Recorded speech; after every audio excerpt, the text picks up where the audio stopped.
अच्छा जी, तो incubation period जो मलेरिया का होगा वो वैरी करता है from person to person. Maximum जो हो सकता है इसका 15 डेज हो सकता है, ठीक है। तो मलेरिया में जो है ऑर्गेनिज्म, इसका जो इंक्यूबेशन पीरियड होगा जब ऑर्गेनिज्म मल्टीप्लाई कर रहा है, तो ये उस टाइम पीरियड में या pre symptomatic stage of the disease में मल्टीप्लाई करेगा। अच्छा, it begins, it is during this time the pathogen begin multiplying in the host, however insufficient number of pathogen particles such as, अच्छा होगा ये कि organism भी मल्टीप्लाई हो रहा होगा अगर, और ऑर्गेनिज्म की भी इतने मतलब इतने ऑर्गेनिजम्स हो जाते हैं कि इम्यून सिस्टम भी एक्टिवेट होना शुरू हो जाएगा, तो वो भी उससे उससे भी उसको फाइट करना होता है, ठीक है। Incubation period can vary from a day to 2 acute disease to months और ईयर, और क्रॉनिक डिजीज। अगर कोई क्रॉनिक डिजीज है, एक्यूट डिजीज होगी तो क्या होगा, फौरन से जैसे बॉडी के अंदर गया इंक्यूबेशन पीरियड स्टार्ट हो गया।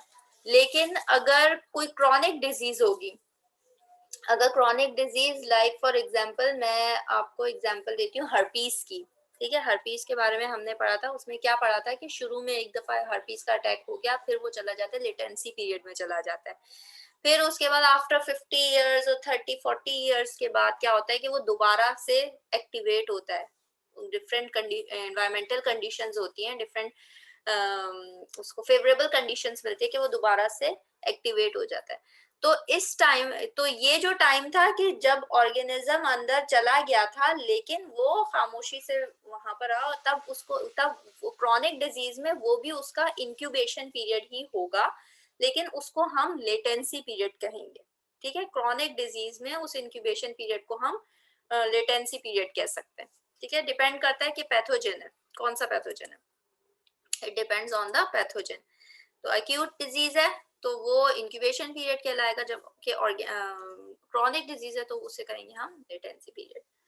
Factors involve in determining the length of incubation period diverse, different factors हैं जो कि बता सकते हैं कि भाई ये इंक्यूबेशन पीरियड जो है कितना, क्या लेंथ हो सकती है। स्ट्रेंथ ऑफ पैथोजन, कितना स्ट्रॉन्ग है पैथोजन, ठीक है। होस्ट का इम्यून सिस्टम कितना स्ट्रॉन्ग है या वीक है। फिर साइट ऑफ इन्फेक्शन, के साइट पर उसने, कुछ ऐसे ऑर्गेनिज्म होते हैं जिस जो कि जो कि उस साइट पर ही, फॉर एग्जांपल से पहले आपको जैसे पोलियो का बताया था कि जो ऑर्गेनिज्म होता है अगर वो थ्रू गैस्ट्रो इंटेस्टिनल ट्रैक उसकी पोर्टल ऑफ एंट्री होती है, लेकिन इन्फेक्शन वो कहाँ कॉज करता है, इन द नर्व्स। तो साइट ऑफ इन्फेक्शन जो है अगर इस पर भी डिपेंड करता है कि इंक्यूबेशन पीरियड जो है इसका कितना होगा। साइज ऑफ इन्फेक्शन और dose received during the incubation period, patient is unaware the disease is beginning to develop, ठीक है। इंक्यूबेशन पीरियड में आपको नहीं पता होता कि वेदर ऑर्गेनिज्म बॉडी के अंदर एंटर हुआ है या नहीं हुआ है, और अगर एंटर हो गया है तो वहाँ का इंक्यूबेशन पीरियड उसका स्टार्ट हो गया है या नहीं। फिर आ जाते हैं प्रोड्रोमल स्टेज या फिर क्लिनिकल स्टेज कह सकते हैं इसको, या फिर वो स्टेज कह सकते हैं जहां पर सिम्टम्स अपीयर होना शुरू हुए हैं। During this period, pathogen continue to multiply, hosts begin to experience general signs and symptoms of illness, which typically result from activation of immune system such as fever, pain, soreness, swelling, illness, swelling, inflammation. ठीक है, जैसे malaria में आपने बताया कि chills, fever हो रहा है, और अच्छा होता क्या है कि जब ये इंक्यूबेशन पीरियड जैसे खत्म होगा ये सिम्टम्स आना शुरू हो जाएंगे। फर्स्ट डे आपको एक्सपीरियंस करेंगे फीवर हो रहा है, चिल हो रहा है, फर्स्ट डे तक ये रहेगा, फिर सेकंड डे थम जाएगा, नहीं होगा, फिर सेकंड डे दोबारा होना शुरू, मतलब रिलैप्स बार बार होना शुरू हो जाएंगे, रिलैप्स होगा। और बहुत सारी ऐसी डिजीजेस लाइक रेस्पिरेटरी डिजीजेस की अगर बात करी जाए तो इनके सिम्टम्स भी जो होते हैं एक दूसरे से बहुत ज्यादा सेम तरह के होते हैं। कभी बुखार हो रहा है, कभी जो है पेन हो रहा है, तो बहुत सारे डिजीजेस के सिम्टम्स एक दूसरे से बहुत ज्यादा सिमिलर होते हैं। Signs and symptoms are usually are too general to indicate the particular disease. अच्छा जी, फिर क्लिनिकल डिजीजेस या स्टेज ऑफ, ये जो स्टेज है जिसमें सिम्टम्स अपीयर होना शुरू हो गए हैं, इसके भी 4 कंडीशंस हो सकती हैं। फेस्टी, फेस्टिगियम स्टेज जो होगा इसमें क्या होगा, डिजीज की सिवियरिटी सबसे ज्यादा होगी, लेकिन पेशेंट जो है उसको ज्यादा स्प्रेड नहीं कर रहा होगा, इसलिए क्योंकि इतनी ज्यादा सिवियरिटी होगी, या तो पेशेंट या होस्ट होगा या तो बेड पर होगा या तो वो हॉस्पिटलाइज्ड होगा, इससे ज्यादा वो इंटरेक्ट नहीं कर पा रहा होगा लोगों से।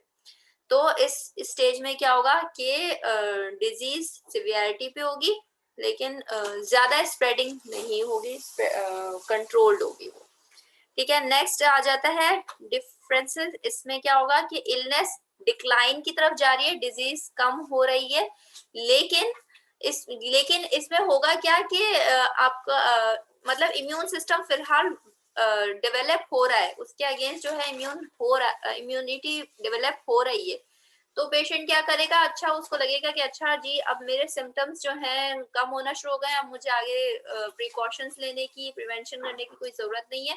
तो वो क्या होगा कि दोबारा से उसको इलनेस शुरू हो जाएगी, सिम्टम्स शुरू में तो कम हो जाएंगे, लेकिन उसके बाद दोबारा उसको जो है वो इलनेस होना शुरू हो जाएगी। तो ये वो टाइम होगा जब इलनेस डिक्लाइन हो रही है, लेकिन रिलैप्स हो सकती है, और इसमें भी जो है ट्रांसमिशन हो सकती है डिजीज। फिर आ जाती है कॉन्वोलेंस वो स्टेज होगा जब के डिजीज बिल्कुल खत्म होने लगी है, अब पेशेंट जो है रिकवरी की तरफ जा रहा है, अब कुछ जो है डिक्लाइन आ रहा है, स्प्रेडिंग, लेकिन स्प्रेडिंग इसमें भी जो है होगी। ठीक है, इसमें ये वो स्टेज है जिसमें पेशेंट स्प्रेड कर सकता है, चाहे वो रिकवर हो रहा है, लेकिन इन्फेक्शन को या पैथोजन को वो जो है स्प्रेड कर सकता है। फिर आ जाता है डिफेक्शन स्टेज में आपका इम्यून सिस्टम पावरफुल हो गया है, बिल्कुल फुल स्ट्रेंथ के साथ आपका इम्यून सिस्टम लड़ रहा है, और पैथोजन को जो है बिल्कुल किलिंग कर रहा है और बिल्कुल खत्म कर देगा। तो ये कुछ स्टेजेस थे, डिफरेंट डिजीजेस या सिम्टम्स क्या क्या अपीयर होते हैं। फिर following the prodromal period we are very sick, okay. फिर आ जाता है नेक्स्ट, आ जाता है period of decline, next stage या स्टेज ऑफ रिकवरी कह लो इसको, या डिसेबिलिटी या डेथ, यानी ये वो स्टेज होगा यहाँ जहाँ पर होस्ट जो है या तो रिकवर हो जाएगा, या फिर पैथोजन की वजह से उसकी बॉडी में जो मॉडिफिकेशंस आई हैं वो हो जाएंगी, या फिर वो बिल्कुल डेथ की तरफ चला जाएगा। Period of illness is followed by period of decline या रिकवरी डिसेबिलिटी।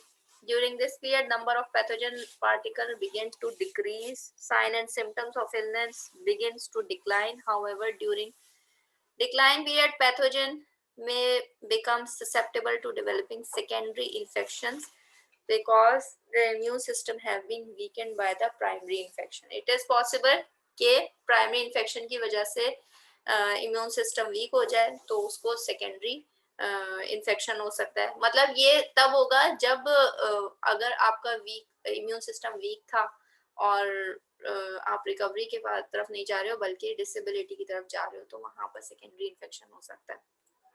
या फिर बहुत ही इम्यूनो कॉम्प्रोमाइज पेशेंट है तो वो फिर डेथ की तरफ जा सकता है।